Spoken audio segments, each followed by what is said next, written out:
It's 2:47 in the morning.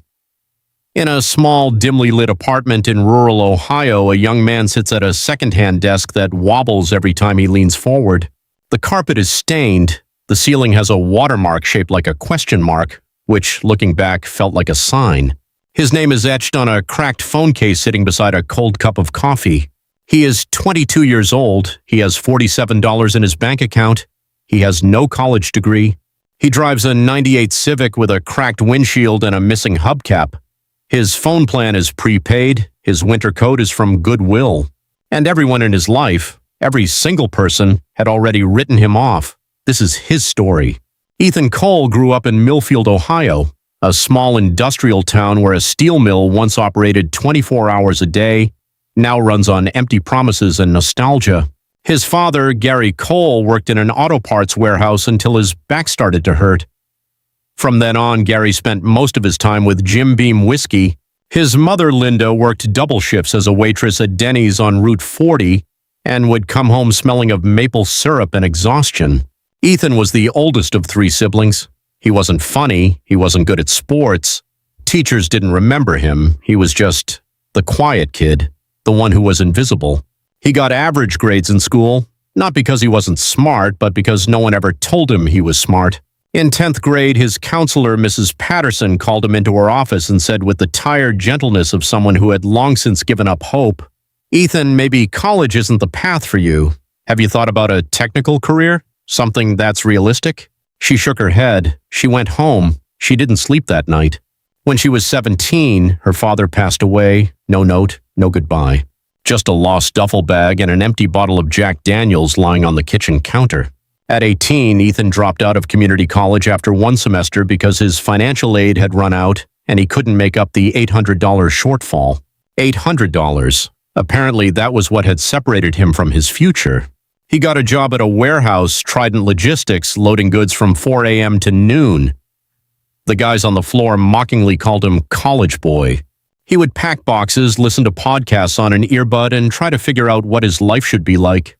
His foreman once said, "You don't deserve to be here," and he didn't say it to encourage him. He said it to insult him. But Ethan took it differently. He started reading books, all the books he could get from the library, business, psychology, marketing, biographies of people who started from scratch. He read about Steve Jobs, about Howard Schultz, who grew up in the slums and built Starbucks, about Sarah Blakely, who sold fax machines door to door before founding Spanx. He thought, if they can do it, why can't I? Word travels fast in small towns. Everybody in Millfield knew Ethan Cole. They knew his daddy left. They knew his mother struggled. They knew he dropped out. At family cookouts, the relatives would shake their heads in that slow, performative way that meant, "We gave up on you, but we're too polite to say it out loud." His Uncle Rick, who managed a Dollar General and acted like it was Wall Street, would always find a way to bring it up. "So Ethan's still loading boxes over at that warehouse? That's honest work, I suppose." At church, people would ask Linda, "How's Ethan doing?" with the same tone you'd use to ask about a patient in a coma. Ethan heard all of it, every whispered conversation, every pitiful smile. The worst part was not the doubt of strangers. It was the doubt of people who were supposed to love him. His high school girlfriend Kayla had moved on. She was dating a guy named Brandon who wore salmon-colored polo shirts and talked about his investment portfolio at 23. She'd run into Ethan at the gas station once, looked at his beat-up Civic and said, without meaning to be cruel, which almost made it worse, "Oh wow, you're still driving that? Ethan, you should really figure things out." He pumped his gas, he got in his car, he sat in the parking lot for 10 minutes before driving away. And came the nights, after the warehouse shift, after dinner alone. After the silence of a one-bedroom apartment where the radiator knocked and the upstairs neighbor's TV bled through the ceiling, those were the hours that almost broke him. He would stare at the ceiling and think, "Is this it? Is this all I get?" But underneath the doubt, there was something else. A small, stubborn ember that refused to go cold. He couldn't name it then. Later, he would call it the thing that saved his life. It all started with a problem. In the warehouse, Ethan noticed that the scheduling system was very outdated. A whiteboard and a spreadsheet, which floor manager Dennis updated by hand every Sunday night. It was wrong half the time. Workers came in on the wrong days. Many shifts were empty. They were working overtime unnecessarily. One night, Ethan sketched out a more advanced system on a yellow legal pad. Routing logic, shift optimization, automated alerts. He showed it to Dennis. "That's pretty cool, Cole," Dennis said, barely looking up. "You're stuck with the stuff." The thought sparked something inside him. He started teaching himself to code, not at a university, not with a tutor. Oh, on YouTube, at free code camps, when his Wi-Fi was slow on the library computer. He worked from 4 p.m. to 12 p.m., slept until 4 p.m., then coded from 5 p.m. to midnight. He ate ramen and peanut butter sandwiches, drank black coffee, didn't go to parties, didn't watch Netflix, and didn't care what anyone said about him because he was building something. 6 months later, he had a working prototype, a lightweight employee scheduling app, simple, fast, usable on any device, specifically designed for small logistics and warehouse operations. He called it ShiftRight. He had no money for marketing, no investors, no MBA. All he had was a $10 a month hosting plan and a cold email list he'd built by researching logistics companies on LinkedIn. He sent 200 cold emails in a week. He got 3 replies. One was a scam, one was a no. One said, "We're interested in a demo." He put on a blazer borrowed from his cousin, drove the 4-hour drive to Columbus in a Civic with a broken windshield, and gave the best presentation of his life to a room of just 3 people, one of whom was on his phone the entire time. They signed up for a free trial. After 2 weeks, they switched to a paid plan. That was his first $99. He called his mom and cried, but success never comes in a straight line. 3 months after that first customer, Ethan's server crashed. Grown his business too fast for his infrastructure. He lost 2 customers and almost lost a third. He stayed up for 36 hours straight to fix it, fueled by Red Bull and sheer panic. Every dollar he had saved, which he had worked so hard to save, was nearly gone. He had to make a decision, go back to the warehouse or gamble it all away for another month. He chose to gamble. He applied for every small business grant he could find. He was rejected on 11 of them. On his 12th application for a tiny $5,000 grant from an Ohio Small Business Development Fund, he was accepted, $5,000. It may not sound like much, but it was the lifeline. He upgraded his server, he fixed his product, he got his customers back. During these months, the loneliness was at its worst. He forgot birthdays, skipped Thanksgiving, stopped going to bars with his few remaining friends. They drifted away one by one like people who don't understand your business and give up trying. He sat alone in his apartment on Christmas Eve with a frozen pizza, a laptop, and a product that was finally working. And he thought, these are the things success stories don't show. The lonely holidays, the silence, and the thought that maybe you've made a terrible mistake. But he kept going.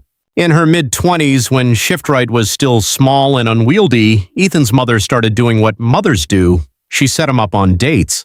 A woman at church named Ashley asked him what he did for a living, and when he said, "I run a software startup," Ashley smiled politely, the way people smile when they don't believe him, and secretly texted her friend. The second date was with a woman named Renee, a nurse with kind eyes and a firm grip on reality, who on the third date asked how much the company was making. When he told her, to be honest, not much yet, but growing, she nodded slowly and then stopped texting. A mutual friend introduced him to a woman named Tiffany, who, when she learned that Ethan lived alone in a 1-bedroom apartment in a bad part of town, said, and these are her exact words, "Oh, I thought you'd be further along by now." She was 26. She had heard it many times. The underlying meaning, even when the words were said politely, "You're behind, you're not enough, you haven't reached your goal yet." She would come home from those dates, pour herself a glass of water, stand by the kitchen window and stare out at the parking lot below, wondering how many versions of herself she could have been, versions that might have been easier to love. But then she would open her laptop, because the number kept growing. By age 27, ShiftRight had 40 regular customers. By age 28, that number had grown to 200. By age 39, Ethan had hired his first 3 employees, moved into a real office, a small shared space in a co-working building in Columbus, and was featured in a logistics industry newsletter, calling ShiftRight one of the most realistic workforce tools ever built for the neglected middle market. Then came the email that changed everything. A venture capital firm in San Francisco, not a big name but a respected one, had seen the newsletter article. They wanted to talk. Ethan was wearing that same blazer. He flew for the first time in his life, in the middle seat of a Spirit Airlines flight, and landed in San Francisco, took an Uber to a glass building and shook hands with people in rooms that looked like magazine covers and told his story. Not the edited version, the real thing. That warehouse, the broken windshield, the frozen pizza at Christmas. 11 rejected grants. The room went completely silent. Then the partner across the table said, "That's exactly the kind of founder we back." They offered an initial investment of $1.2 million. Ethan Cole, a warehouse worker from Millfield, Ohio, signed the contract on a Tuesday afternoon and then sat in a bathroom stall in the building's lobby, shaking for 5 minutes. It's amazing how quickly people remember you when you're successful. Uncle Rick called. He always had faith in Ethan. He was actually thinking about investing. Does Ethan have any job opportunities? The guidance counselor who suggested a trade posted about Ethan on LinkedIn.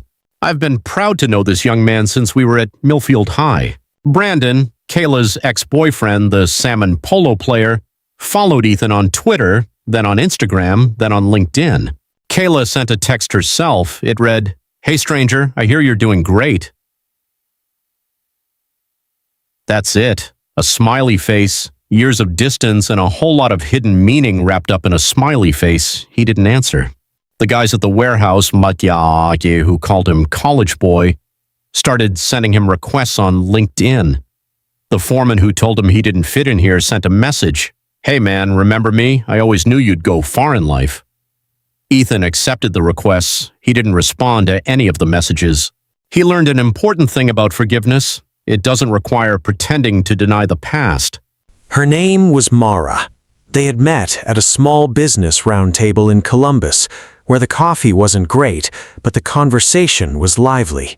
She was presenting a case study on supply chain transparency for small producers. She was wearing a yellow blazer. She was arguing with a panelist about trade policy in a way that was both firm and sincere. After the event, they sat in the parking lot and talked for 2 hours. About business, about their cities, about what it means to build something from scratch when no one else is handing it over. Mara had grown up in rural Kentucky. She had paid for her education at Ohio State with scholarships and part-time jobs. She had started a small consulting firm that she said was very entrepreneurial and really helpful. He hadn't Googled her until their 3rd date. And when he saw it, when he saw that ShiftRight was in the news, that it had raised capital, that the company was growing, he said something he would never forget. "So that's what caused the fire? I noticed it the first night. I just didn't understand what it was burning for." He didn't have any problems with the apartment. He never compared her to anyone else. He never asked if she was far enough. On their 6th date, he told her about Christmas pizza, about being rejected 11 times, about the bathroom stall in San Francisco. He took her hand from across the table and said, "You should be really proud of yourself." He hadn't heard that in a long time. Maybe never. 2 years later, on a cold October morning in a park in Columbus, he proposed to her, with a ring he had designed with the help of a jeweler he had found online. And she said yes before he could finish his sentence. Their wedding was small. Her mother cried from the moment she sat down until the last song. Mara's grandmother danced with Ethan's cousin. The venue was a renovated barn outside of town. It cost less than what most people spend on a used car. It was the best day of her life. At 33, ShiftRight was acquired by a mid-sized HR software platform for $14 million. Ethan didn't give up. He worked as a product advisor for 18 months, then negotiated a resignation and took 6 weeks off, his first real break since packing in the dark. He came back and did the same thing again. This time, he built a company that invested in underdog founders, small-town guys, people with no networks, people who had been told no 11 times. He called it Millfield Ventures. It wasn't because the company was based in Millfield, Ohio. It wasn't. It was because someone in Millfield had told him he wasn't good enough, and he wanted to make sure others heard differently. By 36, his wealth had grown to a level that his entire town could never believe was possible for someone like him.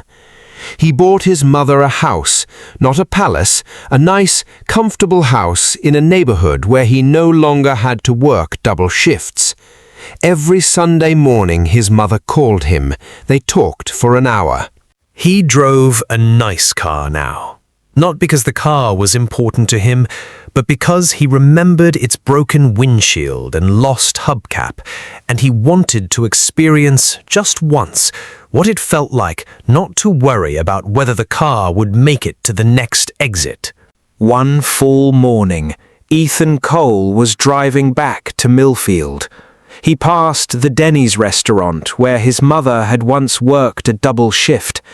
He passed the church where people had asked about his past.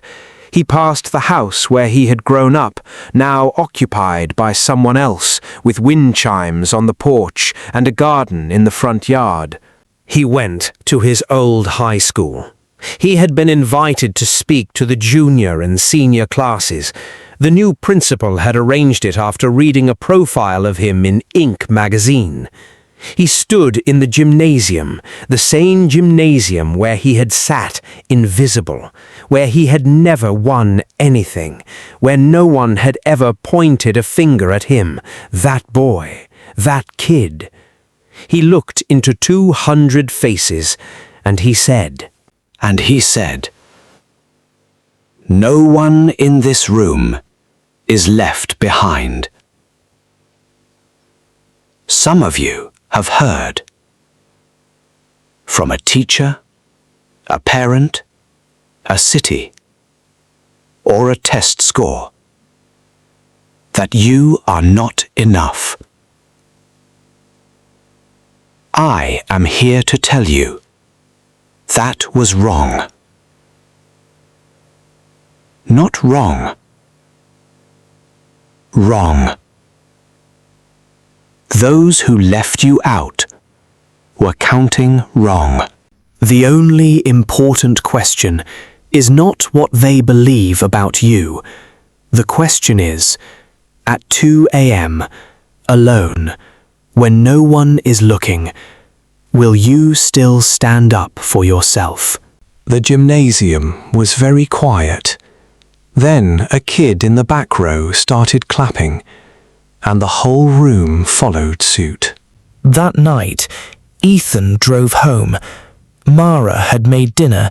Their 3-year-old daughter, who had both her mother's stubbornness and her father's eyes, was sitting on the kitchen floor, making shapes with blocks that only she could understand. Ethan sat down on the floor beside her. He handed her a block. She took it. Outside, the leaves were changing colors. The first real cold wind of autumn was blowing off the lake. Somewhere in Millfield, relatives were having dinner. Uncle Rick was talking about Dollar General. Mrs. Patterson was retired. The warehouse was still open. The writing on the whiteboard was probably still wrong. But here, in this kitchen, in this life that she had built with her own 2 hands, with a stubborn determination not to give up, everything was just right. You grew from the soil that broke you.